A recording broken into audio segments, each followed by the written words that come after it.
ధీరజ్ అయితే ప్రేమకి సర్ప్రైజ్ ఇస్తానని చెప్పేసి కారులో అయితే ఎక్కించుకుంటాడు.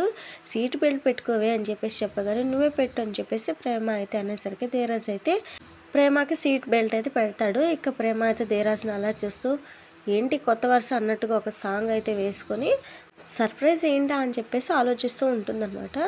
ఇక తర్వాత సీన్లో కాలేజ్కి బయలుదేరుతున్న అమూల్య దగ్గరికి అయితే వల్లి ఒక సండే బుక్ అయితే పట్టుకొని వెళ్ళి నీ జాతకం మామూలుగా లేదు అమూల్య, ఊహించిన మలుపులు తిరుగుతాయి, ఎవరు నీతో ఏం చెప్పినా నీకు మంచి చేయడం కోసమే జరుగుతాయి, ఎవరేం చెప్పినా పాజిటివ్గా తీసుకో అని చెప్పేసి చెప్తూ ఉంటుంది అనమాట. ఇంతకీ నువ్వు ఏ రాసి చదివావు వదినా, నువ్వు చదివింది నా రాసి కదని చెప్పేసి అమూల్య అయితే అంటది. ఇక అమూల్య కాలేజీకి వెళ్ళాలి టైం అవుతుందని చెప్పేసి అనగానే వల్లి అయితే పక్కనే కూర్చోబెట్టుకుని ఆ విశ్వాగాడు ఇంకా నీ వెంట పడుతున్నాడా, వాడిని నువ్వు పెళ్లి చేసుకుంటే మన 2 కుటుంబాలు కలుస్తాయని నేను చెప్పా, ఏం ఆలోచించా అని చెప్పేసి అడుగుతుందనమాట. వదిన వాడొక వెధవ వదిన, ఇంకోసారి నా దగ్గరికి వచ్చి వాడు ఇంకోసారి చెప్తే అప్పుడు చెప్తే వాడి సంగతి అని చెప్పేసి అంటుందన్నమాట. వాడి మీద నీకు ప్రేమ మొదలైందని చెప్పేసి వల్లి అయితే అనగానే అలాంటిదేం లేదు వదిన అని చెప్పేసి అమూల్య అయితే అంటుందన్నమాట. లేదు అమూల్య, వాడు ఇలా చేస్తాడు ఇలా మాట్లాడాడు అని చెప్పేసి నువ్వు ఇంతవరకు మీ నాన్నకి చెప్పలేదంటే వాడి మీద నీకు ఎంతో కొంత ప్రేమ ఉండే ఉంటుందిగా, నీ మనసును అడిగి తెలుసుకో అని చెప్పేసి వల్లి అయితే అంటుందన్నమాట. నాకు కాలేజ్కి టైం అవుతుంది వదిన, నేను వెళ్ళాలని చెప్పేసి ఇక అమూల్య అయితే వెళ్ళిపోతుంది. అమ్మయ్య కొంతవరకు దారిలోకి వచ్చిందని చెప్పేసి వల్లి అయితే అనుకుంటూ ఉంటుంది అనమాట. ఇక ధీరజ్ అయితే ప్రేమను ఒక చెప్పుల షాప్కి అయితే తీసుకొని వస్తాడు. ఇక చెప్పుల షాప్కి ఎందుకు తీసుకొచ్చేవారు అని చెప్పేసి ప్రేమ అయితే అనగానే కూరగాయలు కొనడానికి అని చెప్పేసి అంటాడనమాట.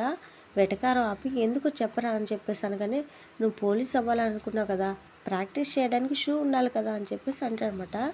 వద్దు అని చెప్పేసి ప్రేమ అయితే అనగానే ఏం పర్లేదు, మా నాన్నే కాదు ఎవరు చెప్పినా నీ కళ నెరవేర్చాల్సిందని చెప్పేసి ఇక ధీరజ్ అయితే అంటాడనమాట. ఇక ప్రేమ కోసం ధీరజ్ అయితే షూ సెలెక్ట్ చేస్తాడు. ఇక షాప్లో ఉన్న వ్యక్తి అయితే ప్రేమకు షూ అయితే వేస్తూ ఉంటాడనమాట. ఇక అతను ప్రేమ కాలు పట్టుకోవడం చూసి ధీరజ్ అయితే చాలా ఇబ్బంది పడుతూ ఉంటాడు.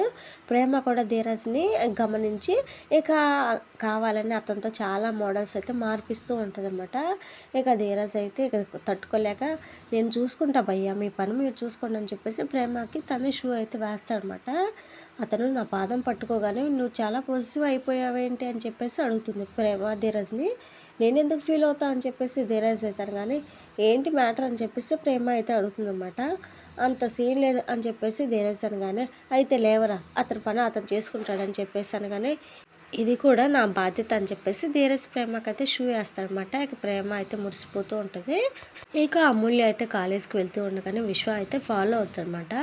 అమూల్య దగ్గరికి అయితే వచ్చేసి బైక్ ఆపి నీతో మాట్లాడాలి అని చెప్పేసి అంటాడు. ఇక అమూల్య అయితే నువ్వెవడరా నాతో మాట్లాడటానికి, నీతో నాకేంట్రా మాటలు, మా వాళ్ళకి తెలిస్తే నేను చంపేస్తానని చెప్పేశారు. కానీ చెప్పే అమూల్య నన్ను చంపేస్తారు అంతే కదా, నేను చనిపోయిన తర్వాత అయినా నీకు నా ప్రేమ తెలుస్తుంది, ఒకప్పుడు నాకు మీ కుటుంబం అంటే ఎంత ద్వేషం ఉండేది, అది నిజమే కదా, ఇప్పుడు నీ మీద ఉన్న ప్రేమ కూడా అంతే నిజం అని చెప్పేసి ఇక విశ్వ అయితే అంటాడనమాట. ఇది ఫ్రెండ్స్ మరి వాళ్ళ ఎపిసోడ్లో జరిగింది. నెక్స్ట్ ఎపిసోడ్ మరి ఏం జరగబోతుంది ఏంటనేది మన ఛానల్లో తెలుసుకోవాలనుకుంటే లైక్ చేసి ఛానల్ని సపోర్ట్ చేయండి. Thank you friends.